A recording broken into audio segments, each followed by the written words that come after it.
ഇന്നത്തെ നമ്മുടെ വീഡിയോയിൽ കുട്ടികൾക്കൊക്കെ ഇഷ്ടപ്പെടുന്ന ഒരു ഐറ്റമാണ് സ്നാക്സ് ബോക്സിലൊക്കെ കൊടുത്തുവിടാൻ വേണ്ടിയിട്ട് ഈസി ആയിട്ട് ഉണ്ടാക്കാൻ പറ്റുന്ന ഒരു സിമ്പിൾ ഒരു പാൻകേക്ക് അടാന്നൊക്കെ വേണമെങ്കിൽ പറയാട്ടെ. തേങ്ങയൊക്കെ വെച്ചിട്ട് ഉണ്ടാക്കാൻ പറ്റുന്ന ഒരു ഈസി ആയിട്ടാണ്.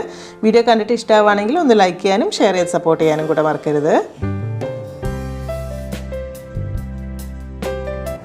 ആദ്യം തന്നെ നമുക്ക് ഇതിലേക്കുള്ള തേങ്ങയുടെ ഫില്ലിങ്സ് ഒന്ന് റെഡിയാക്കി എടുക്കാം. അതിനുവേണ്ടി 1.5 ടേബിൾ സ്പൂൺ നെയ്യ് ചൂടായി വരുന്ന സമയത്ത് ഇതിലേക്കൊരു 1.25 കപ്പ് അളവിൽ തേങ്ങ ചേർത്ത് കൊടുക്കാം. തേങ്ങ ഇട്ടിട്ട് നന്നായിട്ടൊന്ന് ഇളക്കി കൊടുക്കുക. ഈ സമയത്തിന് നമുക്ക് ഇതിലേക്ക് മധുരത്തിന് വേണ്ടി 2 ടേബിൾ സ്പൂൺ പഞ്ചസാര ചേർത്ത് കൊടുക്കുക. അപ്പോൾ ഞാൻ കുറച്ച് ഇതിലേക്ക് കണ്ടൻസ്ഡ് മിൽക്ക് ലാസ്റ്റ് ചേർക്കുന്നുണ്ട്. അപ്പോൾ അതുകൊണ്ടാണ് 2 ടേബിൾ സ്പൂൺ കേട്ടോ. ഇനി കണ്ടൻസ്ഡ് മിൽക്ക് ഇല്ലാന്നുണ്ടെങ്കിൽ ഇതിലൊരു 3 ടേബിൾ സ്പൂൺ പഞ്ചസാര എന്തായാലും മധുരത്തിന് കുറച്ച് കൂടുതൽ വേണ്ടി വരും. പിന്നെ ഇതിലേക്ക് നല്ലൊരു ഫ്ലേവറിന് വേണ്ടിയിട്ട് കുറച്ച് ഏലക്കാപ്പൊടിയും കൂടെ ചേർത്തിട്ട് നന്നായിട്ടൊന്നങ്ങ് മിക്സ് ആക്കി എടുക്കുക. ഒന്നങ്ങ് ചൂടായി കിട്ടിയാൽ മതി. ഇങ്ങനെ ഒന്നങ്ങ് കുഴഞ്ഞിരിക്കുന്നതല്ല, ഒരുപാട് ഡ്രൈ ആവേണ്ട ആവശ്യമില്ല. ഈ ഒരു രീതിയിൽ മതിയാകും. ഗ്യാസ് ഓഫ് ചെയ്തതിന് ശേഷം ഇതിലേക്ക് കുറച്ച് ചെറി ഇതുപോലെ ചെറിയ പീസായിട്ട് മുറിച്ചിട്ട് അതോടെ ഒന്ന് മിക്സ് ആക്കി എടുക്കുന്നുണ്ട്. ആ ഒരു ടേസ്റ്റ് ഫ്ലേവറൊക്കെ ഇഷ്ടമാണെങ്കിലും മതിയാകും. അപ്പോൾ നമ്മുടെ ആ ഒരു ഫില്ലിങ്സ് റെഡി ആയിട്ടുണ്ട്. ഇതൊരു സൈഡിലേക്ക് മാറ്റി വെക്കാം. ഇനി ഇതിലേക്ക് ഒരു 2 ടേബിൾ സ്പൂൺ കണ്ടൻസ്ഡ് മിൽക്ക് കൂടെ ചേർത്തിട്ട് മിക്സ് ആക്കി വെക്കുന്നുണ്ട്. അപ്പോൾ ഒരു പ്രത്യേക ടേസ്റ്റ് കൂടുതൽ കിട്ടും ഈ ഒരു കൂട്ടിന് കേട്ടോ. ഇങ്ങനെ ആവുന്ന സമയത്ത് ഇതുപോലെ മിക്സ് ആക്കിയിട്ട് സൈഡിലേക്ക് വെക്കാം. അടുത്തത് ഇനി പാൻകേക്ക് റെഡിയാക്കാൻ വേണ്ടിയിട്ട് 1 കപ്പ് അളവിൽ മൈദ ചേർത്ത് കൊടുക്കുന്നുണ്ട്. അരിപ്പയിലേക്ക് ഇട്ട് കൊടുക്കുക. അതിൻ്റെ കൂടെ തന്നെ 1 ടേബിൾ സ്പൂൺ കൊക്കോ പൗഡർ കൂടെ ചേർക്കുന്നുണ്ട് കേട്ടോ. അപ്പോൾ ഈ ഒരു ചോക്ലേറ്റ് ഫ്ലേവർ ഇഷ്ടമല്ല എന്നുണ്ടെങ്കിൽ വാനില ഫ്ലേവർ മതി എന്നുണ്ടെങ്കിൽ കൊക്കോ പൗഡർ ചേർക്കാതിരുന്നാൽ മതി.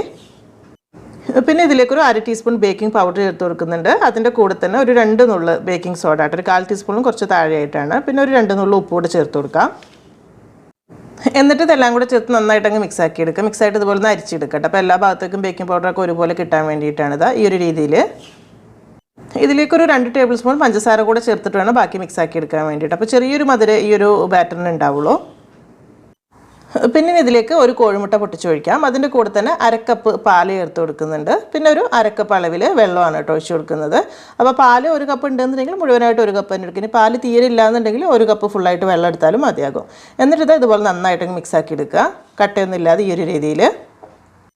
ഈ സമയത്ത് ഇതിലേക്ക് ഒരു 1/2 ടീസ്പൂൺ വാനില എസൻസ് ചേർത്ത് കൊടുക്കുന്നുണ്ട്. അതിൻ്റെ കൂടെ തന്നെ 1 ടേബിൾ സ്പൂൺ സൺഫ്ലവർ ഓയിലൂടെ ചേർത്ത് കൊടുക്കുക. എന്നിട്ട് നന്നായിട്ടൊന്ന് മിക്സ് ആക്കി എടുക്കുക. ഈ ഒരു കട്ടിയിലാണ് വേണ്ടത് കേട്ടോ.